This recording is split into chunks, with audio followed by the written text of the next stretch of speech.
Guys, good evening guys. Ang ganda ng pagka-peltis ng rod and reel natin guys. Ito. Ang gandang gamitin pag balance talaga guys. Yan, balance yan guys. Balance yan. Ang ganda. Yung peltis natin sa kanya, sa rod at lumang reel natin. Siyempre, pati na yung line kasi bago yung line natin guys. Ang brand ng line natin, ganun pa rin, Frankel Braided Fishing Line. Tapos, yung leader line natin guys, fluorocarbon. Ayan siya guys. Ganda ng pagka-peltis natin kanina. Sapak agad sa laban guys. Ganda ng laban. Marami. Kaso, biglang nag-corrupt yung po natin guys. Kaya hindi ko na-recall yung magandang laban. Pero ang ganda, sulit. Ramdam talaga yung hila ng isda guys. Lakas niya. Napaiyak niya yung reel natin guys. You know, ito kasi yung lumang reel natin guys. Grabe, napaiyak niya. Lakas niya. Tapos itong rod natin guys, luma din ito guys. Pero ang ganda. Lumalaban talaga sa hilahan. Grabe yung laban guys, ganda. Yung lure naman na gamit ko guys, ito guys, oh. Ito yung lure na gamit natin guys. Yan. Ito yung kinagat niya. Yan siya guys, oh. Lambot niya, oh. Ito yung nagdadala guys. Ito yung nagdadala. Pwede mo siyang lagyan ng pabigat. Pwede, kaya ako ito lang ginagamit ko, hindi ko nilagyan ng sinker. Yan siya guys, oh. Ang lambot niya. Ang ganda ng lure na to. Sulit yung laban. Kaso hindi ko na-record kanina guys yung hilahan namin. Kasi hindi ko na inisip yung camera. Inisip ko na lang na may land natin siya na maayos. So, naland ko naman. So anyway, gusto nyo makita yung nahuli natin guys. Saglitan, pakita ko sa inyo guys yung huli natin. Tapos, sukatin natin. Tara guys, pakita ko siya sa inyo guys.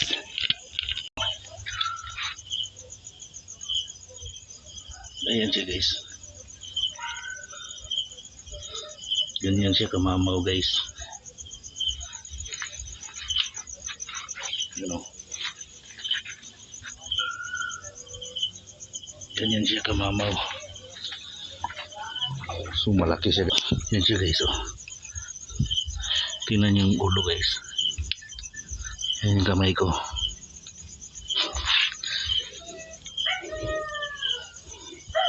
Yan yung kamay natin guys. Yan. Tumao ko.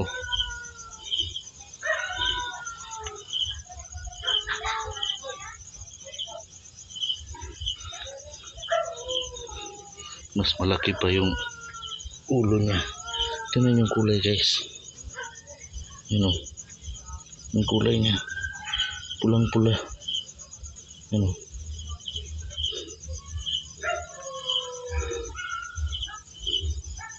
Sabi ang laki niya. Sukatin natin guys. Sukatin natin. From head hanggang buntot. Yan. Yan siya.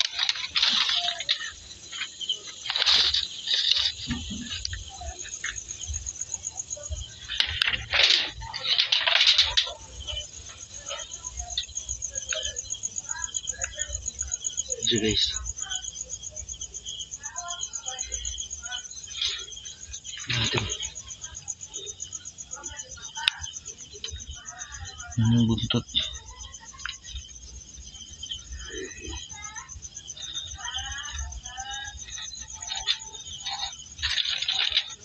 Yan.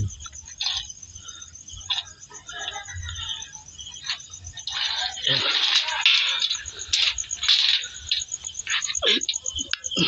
33 pala. Yan o. 33 centimeter. 33 centimeter. 33 cm.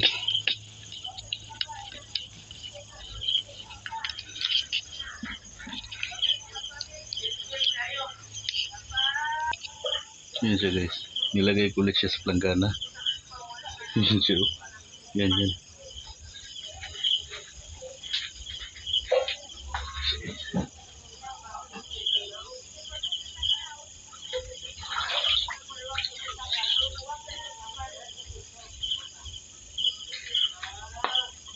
Mataba. Ang taba niya guys.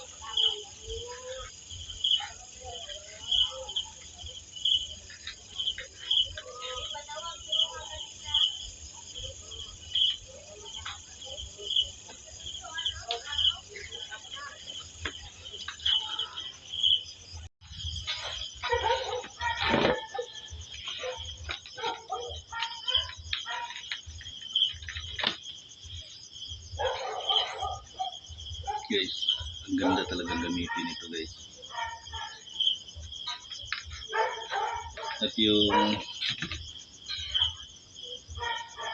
yung hook niya, bibilib ka talaga, matibay guys. Ayan o. Yung hook niya o. Bibilib ka talaga sa hook niya, matibay.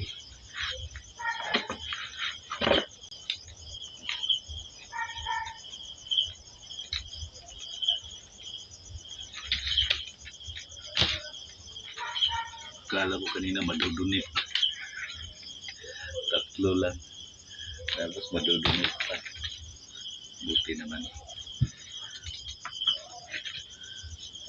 Subukan mo talaga ang brand na to guys. Gandang gamitin. Lakas. Pero yung reel natin, iyak niya. Halos hindi niya mapigilan yung lakas ng isda guys. Yan o, yung reel natin guys. Ganda ng pagpapilitis. Ganda talaga ng laban guys. Grabe, sulit. First time kong gumamit ng ganitong rod. May laban talaga. Yung gamit kong rod guys, ano lang to, 2-piece rod. Yan siya guys oh. 2-piece rod. Daiwa. 2-piece rod siya. Tapos yung haba niya, yung length niya 8.3 yung haba niya, yung length. Tapos yung lure casting weight niya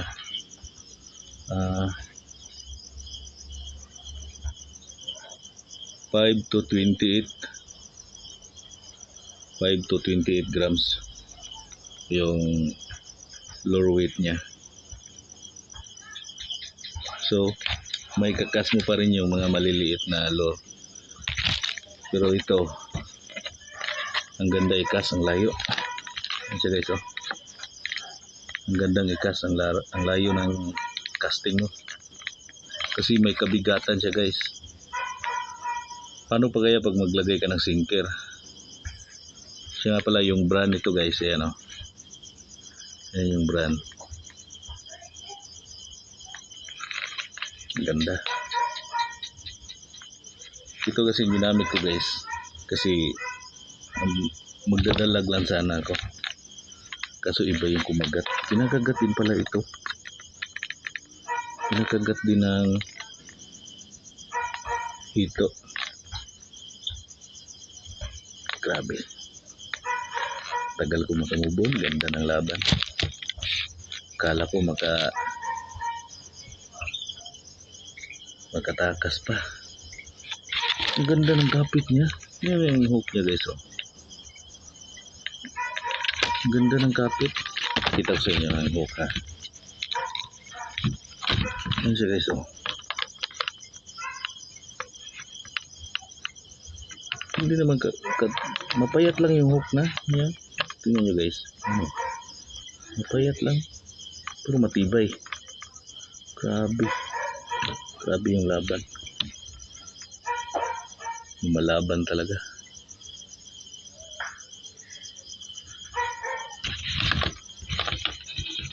First time kong nakahila ng ganun guys.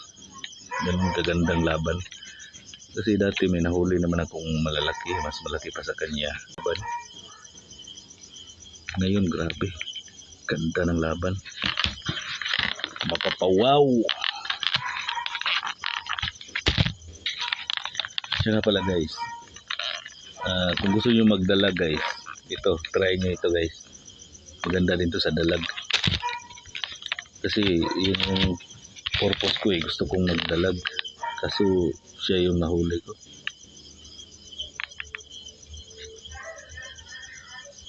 Ganda. Ano siya guys, oh. Sa Lazada ko lang nakuha ito guys. Mura lang, nakalimutan ko yung price niya. Saka itong 3000 series natin guys. Yan o. Old model ito guys. Pero matagal na sa akin to. Yung nasira kasi ito dati guys. Ito, nakita ko sa inyo. Yan siya guys, oh. Ito, yung handle niya. Madalas talaga ito yung mababasag. You know? Kaya pinalitan ko na lang. Nag-DIY ako. Ganda ng laban. At yung braided natin guys, yung Rankle braided fishing line, 23 pounds, 23 lb, 23 lb. Ang ganda talaga. Ang layo ng cast mo. Hindi siya katabaan. Yung diameter, kalimutan ko na ilan yung diameter ng PE braid natin. Pero matibay talaga, lumalaban sa hilahan. Kaya yung iba dyan na napuputulan, mag-isip kayo, pumili kayo ng magandang PE braid, yung mga braided nyo. Tapos gumamit kayo ng magandang leader line. Yung leader line na gamit ko, fluorocarbon. Hindi kasi ako gumagamit ng ibang leader line, fluorocarbon lang talaga. Matibay naman siya. At saka ang nakaganda sa kanya guys, mayroon siyang play. Yung parang mabibinat mo siya. Meron siyang play. Saka siyempre nandun yung memory niya. Yun kasi yung mga carbon guys, may mga memory. Pero pag nalagyan mo na ng gaya ng gamit ko dati, ngayon, salt beef, yan, yung memory niya, kapag nalagyan mo na, mawawala yung memory niya, lalo na pag cast mo. Hindi naman sumasabit sa tip ng rod natin.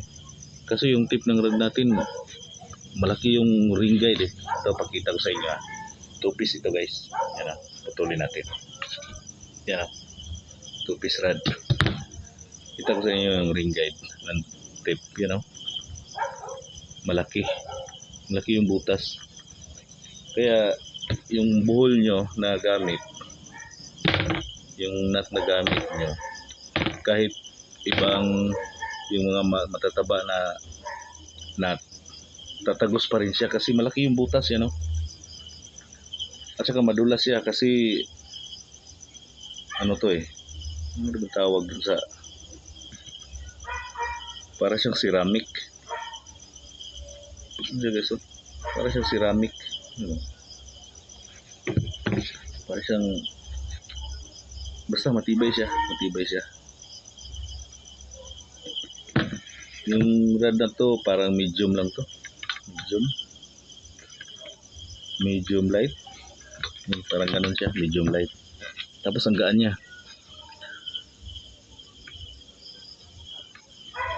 So yun, nagdipindi pa rin yun sa kapalaran nyo guys. Kasi pag bigay sa inyo, bigay talaga, makukuha nyo talaga yan. Pero pag hindi sa inyo, matik, hindi madalas yan sa ganyan, dunit. Madudunit yung lure nyo, makakawala yung isda na mahuli nyo sana.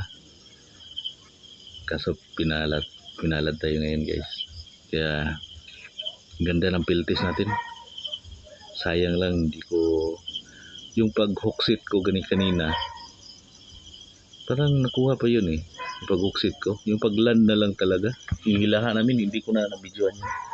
Kasi biglang nagkurap yung po natin. Biglang nag-block. Luma na kasi yung po natin guys, kaya sinatsagaan ko lang, wala ang budget. So yun, dito na lang guys. Salamat sa panonood and peace out.